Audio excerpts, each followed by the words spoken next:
Hello friends, welcome to our channel इतिहास हमारी नजर से। हिंदू धर्म का इतिहास बहुत प्राचीन है। हिंदू धर्म के इस चैनल में हम आपको बताएंगे कि आखिर में हिंदू धर्म का क्रमशः इतिहास क्या है। इसी तरह आज की हमारी वीडियो का विषय है। बहुत प्राचीन समय की बात है जब गुरुकुल का सिद्धांत माना जाता था, जहाँ शिक्षा प्राप्त करने के लिए शिष्यों को गुरु के आश्रम में रहना पड़ता था। सभी शिष्य एक साथ गुरु एवं उनके पूरे परिवार के साथ शिक्षा प्राप्त करते एवं जीवन व्यापन करते थे। यह बात उस समय की है जब शिक्षा भी कुल देखकर दी जाती थी। जैसे युद्ध एवं शास्त्रों का प्रशिक्षण केवल उच्च कुलीन क्षत्रिय एवं ब्राह्मण कुल के शिष्य ले सकते थे। उसी समय एक होनहार शिष्य का नाम विख्यात हुआ जिन्होंने बिना गुरु के उस शिक्षा को प्राप्त किया जिसे गुरु के सानिध्य में भी कोई प्राप्त नहीं कर पाया था। वो प्रख्यात शिष्य था एकलव्य, जो अपनी कला से ज्यादा अपनी गुरु दक्षिणा के लिए जाना जाता है। आइए जाने विस्तार से एकलव्य की कहानी। बहुत पुरानी घटना है, लगभग 5000 वर्ष पुरानी।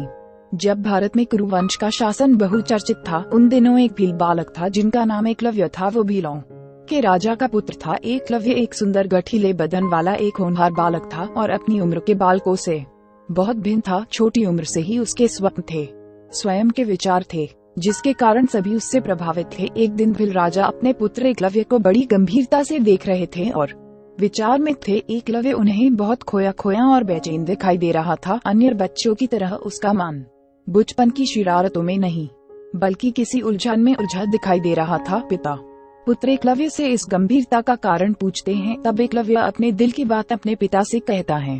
पिताजी, मैं एक धनुर्धर बनना चाहता हूँ और इसकी शिक्षा मैं गुरु द्रोण से लेना चाहता हूँ। यह सुन पिता सोच में पड़ जाते हैं।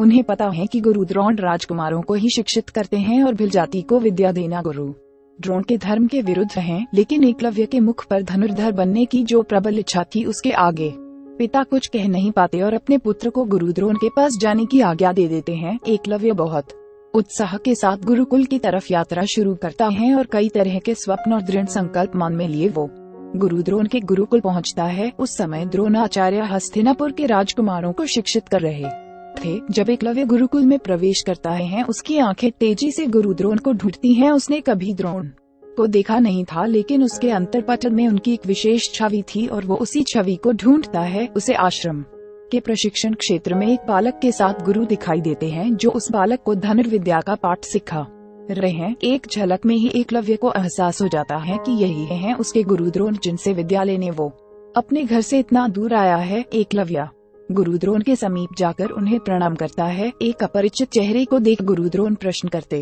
हैं, पूछते हैं, तुम कौन हो, जिसे मैंने कभी अपने आश्रम में नहीं देखा। एकलव्य विनम्र भाव से हाथ जोड़कर उत्तर देता है, हे गुरु श्रेष्ठ, मैं भील राजा का पुत्र एकलव्य हूँ और आपसे धनुर्विद्या सीखने की इच्छा लिए बड़ी दूर से आया हूँ। द्रोण कहते हैं, तुम भील हो, अर्थात शास्त्रों के नियमानुसार तुम एक शूद्र जाति के बालक हो। हे बालक, मैं एक उच्च कुलीन ब्राह्मण हूँ और शास्त्रानुसार मैं केवल उच्च कुल अर्थात राज परिवार एवं ब्राह्मण के बालकों को ही शिक्षा दे सकता हूँ और यही मेरा धर्म है। मैं तुम्हारी कोई मदद नहीं कर सकता, यह मेरे धर्म के विरुद्ध होगा। एकलव्य को गुरु की बातों का बहुत गहरा आघात पहुँचता है। उसे यह प्रथा एक असहनीय पीड़ा देती है।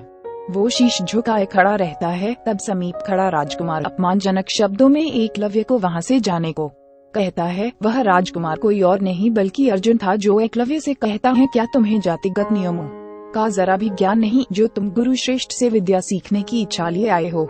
इस तरह अर्जुन एकलव्य को आश्रम से अपमानित कर बाहर जाने का रास्ता दिखा देता है। एकलव्य भारी सामान लिए आश्रम से बाहर निकल जाता है, लेकिन उसके धनुर्धर बनने की इच्छा में लेश मात्र का भी परिवर्तन नहीं होता, बल्कि वो दृढ़ता से अपने लक्ष्य को पाने के विचार में लग जाता है। अपने क्षेत्र में आकर वो जंगल के एक शांत स्थान को चुनता है, उसे स्वच्छ करता है, वहाँ गुरु द्रोण की भव्य प्रतिमा बनाता है और दिन प्रतिदिन उनकी पूजा कर धनुर्विद्या का अभ्यास करता है। अपनी लगन एवं गुरु के प्रति निष्काम श्रद्धा के कारण एकलव्य की कला दिन प्रतिदिन निखरती जाती है। वो एक महान धनुर्धर बनने की दिशा में आगे बढ़ता जाता है। कुछ वर्षों बाद एक दिन एकलव्य जंगल में अभ्यास कर रहा था, तभी एक कुत्ता भौंकने लगता है, जो उसके अभ्यास में विघ्न डाल रहा था। पहले वो भौंकने की आवाज को नजरअंदाज करता, लेकिन बहुत देर होने पर उसे गुस्सा आ जाता है और वो अपना धनुष उठाकर कुत्ते की तरफ निशाना साधता और बिना कुत्ते को आघात किए उसके मुंह में तीरों को इस तरह डाल देता है कि कुत्ते का मुंह खुला रह जाता है, लेकिन उसे जरा भी दर्द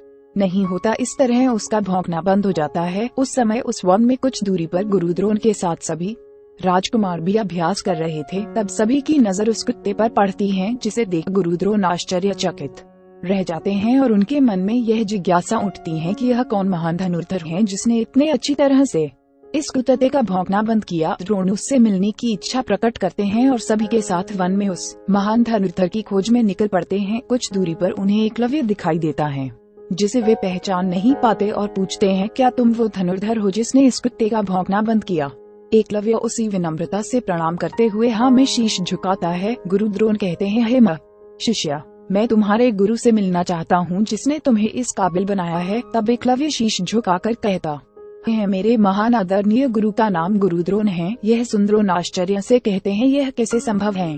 द्रोण मेरा नाम है और मैं तुम्हारा गुरु नहीं हूँ। एकलव्य द्रोण को उनकी प्रतिमा दिखाता है और भूतकाल में हुई वो घटना याद दिलाता है। हे गुरुवर, मैं वही भील बालक हूँ जो आपसे शिक्षा ग्रहण की इच्छा लिए गुरुकुल में आया था। तब आपने मुझे शूद्र कह कर मुझे ना कह दिया था, लेकिन मेरी इच्छा प्रबल थी, इसलिए मैंने आपकी प्रतिमा के सामने दिन प्रतिदिन आपको गुरु मानकर अभ्यास किया और एक धनुर्धारी बन सका। यह देख गुरु द्रोण के मन में बहुत खुशी होती, लेकिन उनके अहम को आघात भी पहुँचता है, क्योंकि उन्होंने यह प्रण लिया था कि वो अर्जुन को श्रेष्ठ धनुर्धारी बनाएंगे और एकलव्य के होते यह संभव नहीं। गुरु द्रोण अपने इस अपमान को सहन नहीं कर पाते। तब गुरु द्रोण एकलव्य से कहते हैं, तुमने शिक्षा तो प्राप्त कर ली, पर क्या तुम जानते हो शिक्षा के बदले गुरु को गुरु दक्षिणा दी जाती है? क्या तुम मुझे गुरु दक्षिणा नहीं दोगे? यह सुन एकलव्य बहुत खुश होता है। उसके लिए तो यही बड़ी बात थी कि गुरु द्रोण ने उसे अपना शिष्य कहा और वो कह देता है, हे गुरुवर, यह मेरा धन्य भाग्य होगा अगर मैं आपको शिष्य के रूप में गुरु दक्षिणा दे सकूं। आप जो कहेंगे मैं आपको अवश्य दूंगा। द्रोण कहते हैं, एक बार सोच लो, अगर तुम ना दे सके तो तुम्हारी विद्या व्यर्थ हो जाएगी। एकलव्य कहता है, आप जो कहेंगे मैं प्राण देकर भी दूंगा। गुरु द्रोण बड़ी क्रूरता से कहते हैं, हे महान धनुर्धर, मुझे गुरु दक्षिणा में तुम्हारे दाहिने हाथ का अंगूठा चाहिए। जिसे सुन वहाँ खड़ा हर एक स्तब्ध रह जाता है, क्योंकि किसी धनुर्धारी से उसके दाहिने हाथ का अंगूठा मांगना मतलब उससे उसकी शिक्षा लेने के बराबर ही था। लेकिन गुरु द्रोण को अर्जुन को ही श्रेष्ठ बनाना था, जो कि एकलव्य के होते नहीं हो सकता था। एकलव्य मुस्कुराते हुए अपने कमर में बंधे चाकू को निकालता है और बिना किसी विपदा के अपने दाहिने हाथ का अंगूठा कटकर अपने गुरु को गुरु दक्षिणा देता है। उसके ऐसा करते ही गुरु द्रोण को आत्मग्लानि होती, लेकिन वो अपने प्रण के आगे निष्ठुर बन जाते हैं। गुरु द्रोण आगे बढ़कर एकलव्य के शीश पर हाथ रखते हैं और उसे आशीर्वाद देते हैं। पुत्र, अंगूठा देने के बाद भी इतिहास के पन्नों में एक महान धनुर्धारी के रूप में तुम्हें जाना जाएगा। तुम्हारी कथा हर एक मनुष्य के मुख पर होगी जब कोई गुरु दक्षिणा एवं गुरु निष्ठा की बात कहेगा। इस तरह एकलव्य अपने संकल्प के कारण बिना गुरु के भी एक महान धनुर्धर बनता है और अपनी गुरु निष्ठा एवं गुरु दक्षिणा के लिए जाना जाता है। हम उम्मीद करते हैं कि आपको इस चैनल के माध्यम से रोचक जानकारियाँ दे सके। आप अपने सुझाव हमें कमेंट में भेजिए और अगर आप किसी कहानी या तथ्य के बारे में जानकारी चाहते हैं तो वो भी हमें कमेंट बॉक्स में भेजिए और हमारे चैनल को सब्सक्राइब करें। धन्यवाद।